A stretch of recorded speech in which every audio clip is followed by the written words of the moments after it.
தான் பழிய போட்டுக்கிறாங்களே தவிர மத்தவங்க மேல யாரும் சொல்ல மாட்டாங்க. ஒரு ட்ரெஸ்ஸே வாங்குறாங்க, அந்த ட்ரெஸ் வாங்கி ஒரு 2 நாள் கூட போடல, கிழிஞ்சு போச்சுன்னா உடனே சொல்லுவாங்க, என்ன பண்ண, ஆடை வாய்க்கிறதும் அகமுடியா வாய்க்கிறதும் நம்ம கையில இல்லைன்னு சொல்லுவாங்க.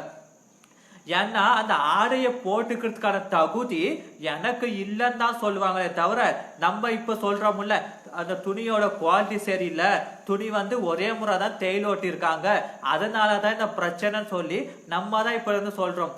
அதே மாதிரி திருமணம் ஆன பின்னாடி கஷ்டம் துக்கம் நிறைய இருக்கும்.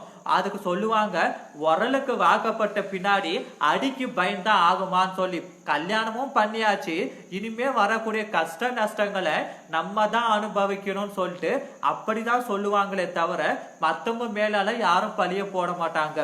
அதே மாதிரிதான் இங்க சகுந்தலை அப்படி கேட்ட உடனே துர்வாச முனிவர், சரி நான் உனக்கு ஒரு பாவ விமோச்சனம் தரேன்னு சொல்லி உனக்கும் உன்னுடைய கணவருக்கும் இடையே ஏதாவது ஒரு பொருள் பரிமாறப்பட்டிருந்தால் அந்த பொருளை பார்த்த உடனே உன்னுடைய கணவனுக்கு உன்னுடைய ஞாபகம் வரும் என்று சொல்லிட்டு துர்வாச முனிவர் போயிடுறாரு. உடனே கொஞ்சம் நாட்கள் கழித்து சகுந்தலைக்கு ஒரு ஆண் குழந்தை ஒன்று பிறக்குது. அந்த ஆண் குழந்தை பேர் சர்வத்தமனா. சர்வத்தமனா என்றால் அனைத்தையும் அடக்கி ஆள்பவன் என்று பொருள். அப்படி குழந்தை ஒரு பையன் பிறந்த உடனே அந்த குழந்தைக்கும் ஒரு 10-12 வயசு ஆகிருது. உடனே கண்வ முனிவரும், அம்மா உன்னோட பையன் வளர்ந்துட்டான், அவன் என்னோட தந்தை யார் என்று சொல்லி கேட்டால் நீ என்ன பதில் சொல்வாய், அதனால வா துஷ்யந்தன் கிட்ட போலான்னு சொல்லிட்டு துஷ்யந்தன் கிட்ட 3 பேரும் ஒரு படகுல ஏறி போறாங்க. அந்த படகுல ஏறி போறப்ப அந்த சகுந்தலையோட கையில் இருந்த முத்திரை மோதிரம் ஆத்துல தவறி விழுந்துருது. இது சகுந்தலை கவனிக்கல.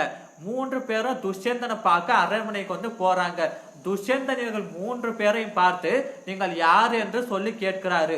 அதற்கு உடனே சகுந்தலையோ, மகனே பரதா, உன்னுடைய பரதன், சர்வத்தம்மனாவுக்கு இன்னொரு பெயர் இருக்கு பரதன் சொல்லி, அவன் துஷ்யந்தனால ஏற்றுக்கொள்ளப்பட்டதுனால அவன் பேர் பரதன் சொல்லி பின்னாடி வரும்.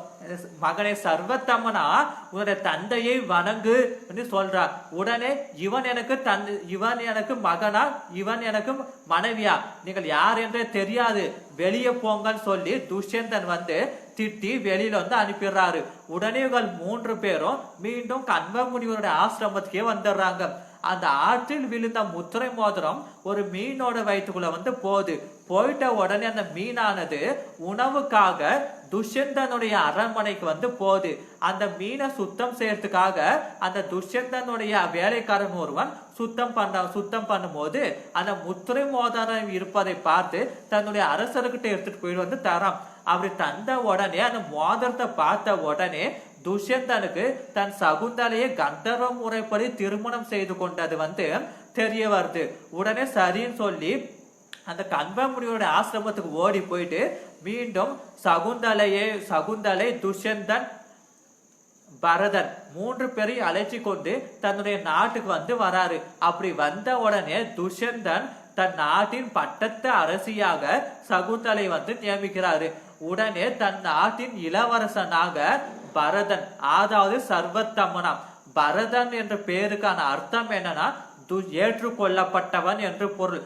துஷ்யந்தனால தன் மகனாக ஏற்றுக்கொள்ளப்பட்டவன்றதுனால அவனுக்கு இன்னொரு பேர் பரதன் சொல்லி இன்னொரு பேர் இருக்கு.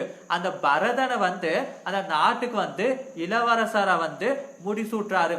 அடுத்த சில நாட்களுக்கு பிறகு பரதனை அஸ்தினாபுரத்தின் ஆட்சியாளர் அரசராக நியமிக்கிறாரு.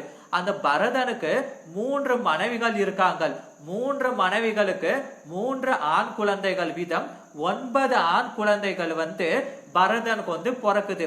அப்படி 9 பேரும் பிறந்து வளர்ந்தாலும் அவர்கள் அரசாட்சிக்கு தகுதியற்றவர்கள் என்று ஒரு காரணத்தினால இந்த பரதன் என்ன பண்றாரு, ஒரு வேள்வி தீ ஒன்று நடத்துறாரு. அந்த வேள்வி தீயில் பிறந்த குழந்தையான பூமன்யுக்கே அரசர் பட்டம் கொடுத்து அரசர் ஆக்குறாரு. இந்த இந்திய நாடு பரதன் என்ற பெயரில் அழைக்கப்படுது. பாரத கண்டம் சொல்லுவாங்கல்ல, அந்த பாரதம் என்றால் பரதன் ஆட்சி செய்ததும், கண்டம் என்றால் நிலங்களால் சூழப்பட்ட பகுதி என்றும் சொல்லப்படுது. அதன் பிறகு பாரத வருஷம் என்றும் சொல்லப்படும். பாரத வருஷம்னா பரதன் ஆட்சி செய்ததுனால பாரதம் என்றும், வருஷம் என்றால் மலைகளால் சூழப்பட்டுள்ள பகுதி என்பதால் பாரத வருஷம் என்றும் அழைக்கப்படுகிறது. இந்த பரதனுக்கு பிறகு பூமன்யு சிறந்த முறையில ஆட்சி செய்யறாரு. பூமன்யுக்கு அடுத்ததாக ஒரு சிறந்த ஆட்சியாளராக வருபவர் யார் என்றால் பிரதீபன். அடுத்த பதிவில் பிரதீபனை பற்றி பார்ப்போம் என்று சொல்லி என் இதயராக அன்பர்களுக்கு